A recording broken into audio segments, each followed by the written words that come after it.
Are we ready? Telling terrible stories, creating a whole new radio experience for you.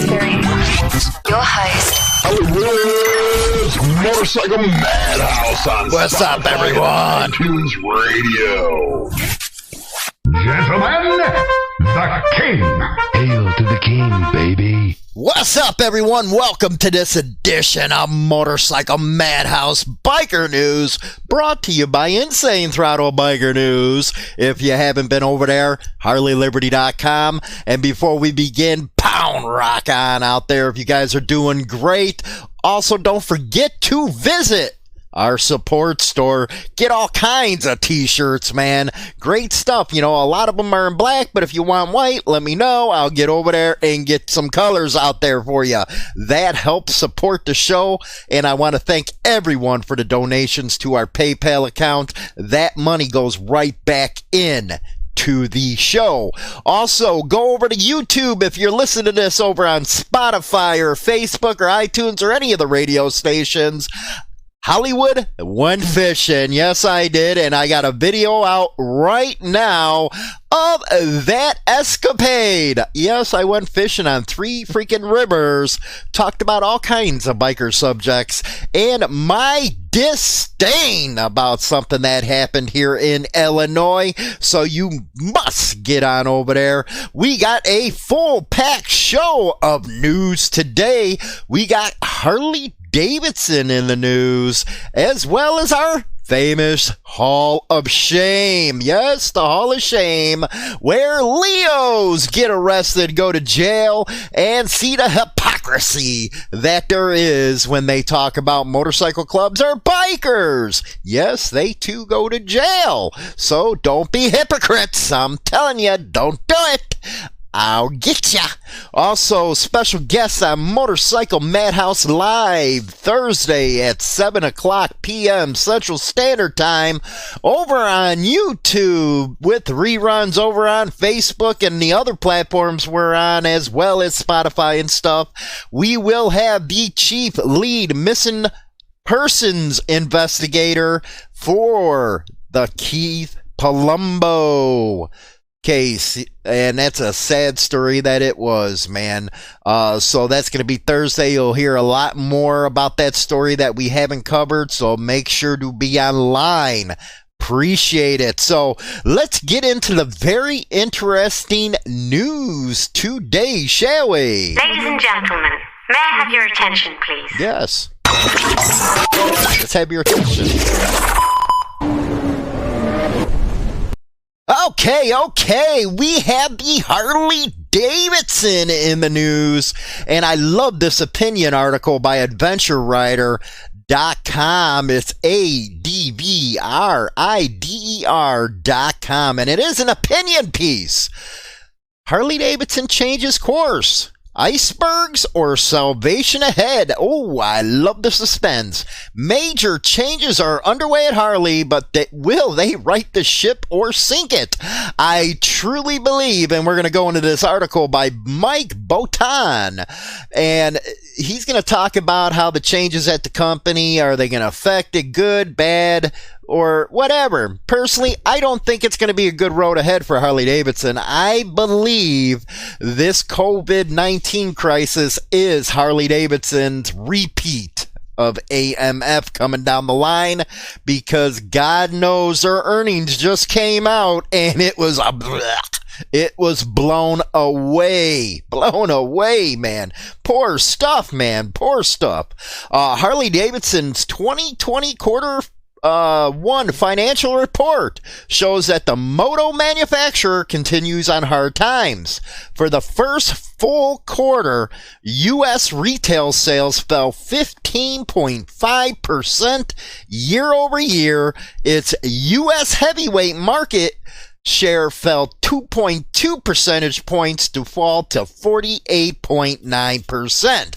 For those that do not know, 2.2% is big when it comes to the heavyweight motorcycle market. We're talking, basically, the Softail models, the Glides, the Baggers, all that stuff, where it usually does awesome compared to, the overseas manufacturers. 2.2 percentage points is a kick in the balls, if you ask me. Anyway, internationally, the story is even worse. Oh no, it can't get any worse for Harley Davidson. International retail sales are down 20.7% year over year, and in the first quarter, its European market share is only at 7.6%. So that right there should show you that Harley Davidson only really matters to everybody here in the United States. You know, the hardcore bikers, let's just put it that way. Harley Davidson really ain't that big over in Europe, and internationally, if you put it that way, you know, when you look at it, actually Honda, Suzuki, Yamaha, BMW, Royal Enfield, those are actually the heavyweights everywhere else in the world. So Harley Davidson is not number one, and it's fallen 2.2 percentage points here in the U.S. out of its heavyweight market. Yeah, you know, because I know there's a lot of people that say, well, Harley Davidson has half of the motorcycle business here in the States. You are such wrong. Get your numbers straight, get your facts straight. It's only the heavyweight market. When they get into something like, you know, below 1200 cc, they get their brains blown away by the European, or yeah, well, BMW for one, Triumph, but Honda, Suzuki, and Yamaha, woo, did they knock them around when it comes to that market. All of this against the backdrop of 4 straight years of falling sales. Personally, I would have to say 6, because their peak was in 2014, and it's 2020 now, and if my math's right, you know, I know I'm from Chicago and stuff, but that would be 6 years on a downward trend. Frankly, that's pretty dire news for any company, and the impact of COVID-19 will likely sour Harley's financials for at least the next quarter as well. I believe this whole year's a wash for Harley Davidson. Don't quote me, but watching the numbers like I do, the stock prices and stuff, this ain't going to be a good year, man. Quarter my butt, man. This is going to go all year, and it's probably going way downhill. You know, they might be at the bottom of the barrel right now, but I believe they're going to start digging under that barrel. The new course, the current management of Harley Davidson has to do something to chart a new course. Fast, they continue to face pressure from investors, including Impala Asset Management, over the motor company's finances and management. So with the rollout of its 2020 quarter one finances, the motor company rolled out some fairly extreme measures to deal with its financial picture. They're going to be doing some cost cutting. That's what they always do, cost cutting. Harley announced a couple weeks ago some cost-cutting measures aimed at reducing costs associated with its employees and management. Acting President Jacqueline Zietz and the board of directors all agreed to forego any salary or cash compensation temporarily. Executive management has taken a 30% sale cut, and salaried employees will take a 10% to 20% salary cut. These changes had little effect on Harley's stock price as it continued to sink. Of course, cash is essential, and Harley Davidson says it's taken steps to address the impact of COVID-19 on its business. Yes, if you go see that video of me going to fishing, my last segment was talking about this. Oh boy, was I hot. I was hotter than a hooker on freaking payday, okay? Yeah. Anyway, according to the statement, it's reduced planned capital spending and spending across every part of the organization, including freezing hiring, temporarily reducing salaries, and eliminating increases for employees in 2020. These moves will reportedly save the company $250 million of cash during 2020. In other cash-saving actions, Harley slashed its dividend to 0.02 cents per share. Ouch, my God. Then they go into the further cost cuts. Wow. This is basically Sears Roebuck here. This is what's happening here in Illinois with Sears. They are getting spanked, man. Their monkeys are getting spanked. And right now, the exact stuff that Harley Davidson's laying out is what Sears and a lot of other companies did that ain't doing so good right now. They're like over the cliff trying to claw their way back up right now.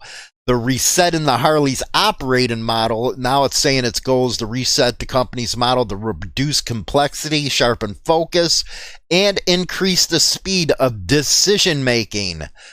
But how does Harley intend to accomplish that? They're going to, go down the, focus, prioritize, reset production, reevaluate strategies to reach new riders and build ridership. You're sorely lacking on that front. Prioritize the markets that matter. Basically, does this mean that Harley will invest less in Europe and Asia? The move saves cash, but Harley's giving up on the rest of the world. Hey, what do we always say over here, man? We're talking about, stay with your core customer. They'll help you stay afloat if you treat them good. But Harley Davidson never treats us good. That's why I'll never buy another one in my gen. I got the Fat Boy, and then I got my Boulevard for the backup. That one I like ride a lot more than the Harley lately. But yeah. Then it's gonna reset product launches and product lineup for simplicity and maximum impact. Yeah, that live wire really kicked it in the balls. It's gonna push back the rollout of the Pan America. So Honda's going to kick its butt in that sector, man. And then, you know what? They're going to stick to what we know. That's what they're going to say. Harley wants to expand profitable, iconic motorcycles. This would seem to mean to make more models of the bikes that earn the motor company the most profit. But they also say the move is to excite existing customers. Well, the customer base is dying off literally and financially, so what about the future? And that's a great question. Another one is how Harley will remain committed to adventure touring, street fighter, and electric motorcycles. That stuff ain't mentioned. And the adventure touring models, man, those are huge, man. Those bikes are huge right now to these kids, and they're not getting anybody going for them baggers or Softails, maybe some Sportsters, but they sure the hell ain't lowering prices anymore, are they? So that article, again, is from Adventure Rider. Check that out. We'll talk more about Harley at the end of the, in my final thoughts and stuff. Not looking too good. Now, I am upset. Oh man, am I upset right now. Quick break from biker stuff. And I'm going to talk about this in, the video I just did when I went fishing over on YouTube. And I'll talk about this a little later in my final thoughts. But the CDC coronavirus data cuts American death toll nearly in half. You heard that, right? Nearly in half. It was at 70,000, now it's at 37. Despite the fact most media are reporting coronavirus that has killed more than 67,000, the official Centers for Disease Control and Prevention website shows nearly half. As of this writing, the World Meters Info site says there have been 67,224 deaths thus far from the virus, and most media all week have been reporting a figure of about 66,000. But according to the CDC, only 37,000. Keep that in mind when I come back to my final thoughts. Now we're going to jump over to Rhode Island. A judge is refusing to step aside in a Rhode Island Hells Angels case. This out of the ProvidenceJournal.com by Katie Mulvaney. She's been covering this one out of the Providence. A Superior Court judge is refusing to step aside from presiding over a case involving the purported president of the Hells Angels Motorcycle Club, Rhode Island chapter, and his associate, although her husband was formerly a lieutenant with the Rhode Island State Police. Can we say conflict of interest? But it never matters to these people what a conflict of interest is. This, we'll go with that in my final thoughts, boy. Woo, woo, woo. Woo! Judge Christian E. Rogers rejected a request by Joseph Lancia, 28 of Smithfield, a full patch Hells Angels member, and Lance Amore, 54 of West Warwick, that she recused herself from the hearing, the case stemming from a June 2nd raid at the Hells Angels clubhouse at 161-163 Messer Street. They argued that it would create an appearance of impropriety for Rogers to oversee the case because her husband is a retired lieutenant of the state police. He now works as the police chief in Little Compton. Lawyers for them, respectively, have asserted that Rains or someone under his supervision may have written documents involved in the case. Well, that's clearly a freaking conflict right there. In striking down their challenge, she emphasized her husband's position as director of the Rhode Island Municipal Training Academy from 2011 through 2017. He then returned to the Uniform Division until his retirement in 2018. He only visit to the Messer Street Clubhouse was in 2004 when he was part of the tactical team that helped secure the premise while other officers executed a raid. Still sounds like a freaking conflict to me. To suggest that Chief Rains' entry into the particular premise decades ago creates an appearance of impropriety is as unreasonable as concluding that recusal is required in a motor vehicle accident case where a judicial officer's spouse patrolled the roadway. That has nothing to do about it, man. Come on. You know what? They always find a way, man. There's always two systems of justice in this country. You know what? I get sick of it half the time, and boy, did I let loose in that video, man. Oh, did I? Anyway, let's go over to the Wall of Shame. Yes, the Wall of Shame everybody loves. Las Vegas police officer arrested on drug-related charges out of Fox5Vegas.com. There's the picture. If you're over on the radio, come check it out on YouTube. That is Jesus Navarra, or Najara. Yes, there he is. He was convicted on drug-related charges. The Las Vegas Metropolitan Police Department on Friday announced that one of its officers was arrested on drug-related charges. According to the news release, LVMPD received information a few months ago regarding one of its officers being involved in trafficking narcotics. Oh, somebody ratted him out. Uh-oh, how's it feel? The officer was identified as Jesus Najara. According to police, during the course of the investigations, detectives learned that him and his brother-in-law, later identified as 46-year-old Eduardo Garcia, had participated in the preparation, transportation, and sales of marijuana. Mary Jane 420, I am a fan. I'm sorry, man. I'm a fan of the 420.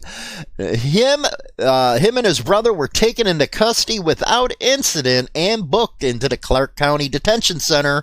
The release said he is being booked on conspiracy to violate the Uniform Controlled Substance Act, 3 counts, trafficking THC, trafficking marijuana, PCS, cocaine. Amen. Get some cocaine, Holmes.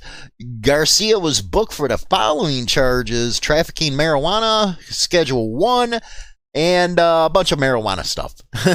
He has been on the police department since 2016 and is assigned to the Downtown Area Command Tourist Safety Division. Hey, man, he's just helping you with some 420, man. Come on. Come on, Cornell. Let's get some. Anyway, that is your Hall of Fame. Okay, before we go on to my final thoughts, don't forget to visit us at Motorcycle Madhouse Radio Show over on Spotify, Stitcher, Google Podcasts, Apple Podcasts, Player FM, and all the rest of them. Also, go follow us and subscribe or hit the like button over on Facebook, Twitter, Instagram, Pinterest, or subscribe on our YouTube channels and visit us on HarleyLiberty.com. Okay, let's go into my final thoughts, shall we? Harley Davidson, boy, you in a pickle. Pickle, I guess. I wouldn't even say pickle, man. It's a lot worse than a pickle right now. They were hurting way before this COVID-19 stuff. And I believe this is like got one nail in the coffin left to go. If they don't get it together, man, it's some serious stuff. Those cost-cutting measures they were talking about, like I said, that's for companies that are usually really just clawing on the edge trying to stay afloat. Not good state of affairs over at Harley Davidson. 2.2 percentage point loss. Oh my God, that is huge in this market. And with them saying, you know what, we got to come back to the United States, focus on our core group of customers.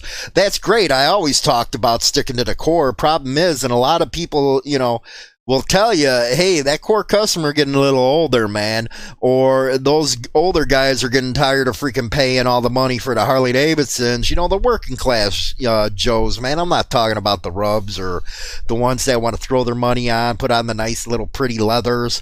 No, I'm talking about working men, man. They're going towards freaking, because these other bikes, this ain't, the early days of the scene where everybody says Harley Davidson are a bust. No, everybody rides what they want to ride now, man. And like I said, Suzuki Boulevard, I got the freaking 90 freaking got yeah, we're just gonna go with the 90, man. I lost my train of thoughts there, sorry about that. But the Boulevard B90, and I love that bike. And people are, well, what's up with that, man? You got a fat yeah, so.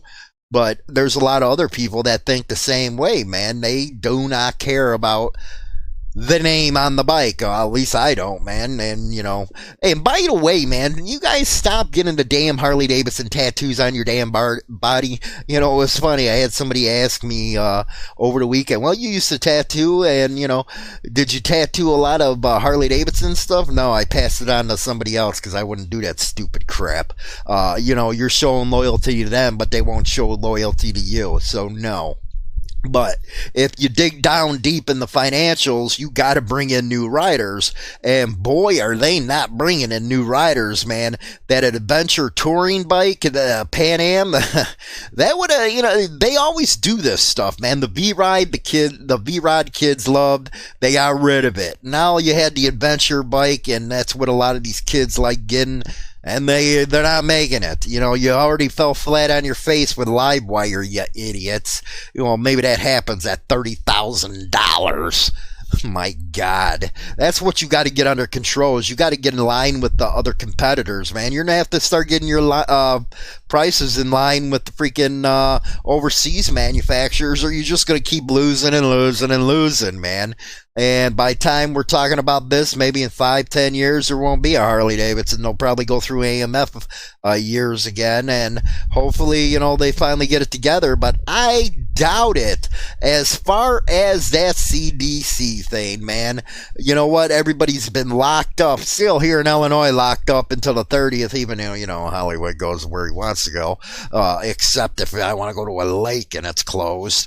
Yeah, there's more on that. I'm telling you, go check out that video over on YouTube, man. It's Gone Fishing with Hollywood. Anyway, this is not about safety or science anymore. This is downright about control. That's what I really believe. It's about control. Now they cut the deaths in half, from 67,000 down to 30-something thousand. Come on, man. Really? The numbers are being inflated left and right. And what was it? The flu got 60,000 last year, so that means we're not up to this. And like I explained in that other video, I do know people who had it.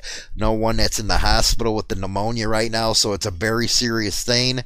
But at the same time, is it serious enough to put people out in their homes, no money, can't freaking eat, can't do none of that stuff because they can't work? So yeah, I'm gonna have a discussion on this subject probably later in the week on my second YouTube channel, and that one is youtube.com/C/insane throttle. So go check that out and subscribe to that one, or if not, go in the description box. You can see that link there. As far as that case out in Rhode Island, it always amazes me the two-tier system of justice in this country, and there's a lot of people that are upset about it, and rightly so. And I'm not just talking about bikers, man. I'm talking the whole nation as a whole. Come on, look at the stuff Forever Bother Italians over at the FBI did to the President of the United States, did to those freaking people working, a 35-year-old general. Come on, man. Enough's enough. Start arresting these pukes, because people are getting tired. The protests are starting to hit, man. They're starting to hit good.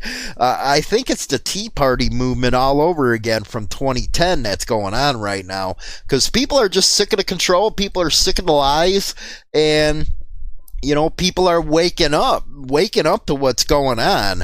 And as far as the wall of shame, boy, am I so damn happy that's coming out like it is, because you always get these self-righteous, God freaking, minded people, and I'm not talking in a good way. I'm talking about they think they're gods with that badge and the gun, always busting on one percenters, always busting on bikers, always doing this profiling crap, saying all this and all that. They do this, they do that, and I told you, for everything that a biker does, I can get a couple of you guys on the record doing the same thing, so don't go around pointing fingers around, you hypocrites. But anyway, don't forget, check out the show where I had the chief investigator, missing persons on Motorcycle Madhouse Live. If you're watching this video in the past, and go over there, check out that video, man. It's going to be a good live show. Check out everything that is going on. But with that, I appreciate it. Don't forget, rock on, and go over there, subscribe to the social media and all that good stuff. We really appreciate it. I'll talk to you guys later. I said goodbye, vamoose, adios, ciao, so long, get your hat jacked. Internet Biker Radio Show is now available on Spotify and all major platforms, including iHeartRadio, iTunes, Stitcher, and more. Don't forget to become a subscriber on any one of these platforms so you can be notified right away when our weekly episode is uploaded, so you never miss an episode. Hi, this is James Hollywood Machikari. Join our YouTube channel and get Motorcycle Madhouse and tons of videos related to the bikers. Join now by subscribing for free and become part of the Throttle today. Always free and always entertaining. Don't forget to visit us at www.harleyliberty.com for your daily biker news. Rock on!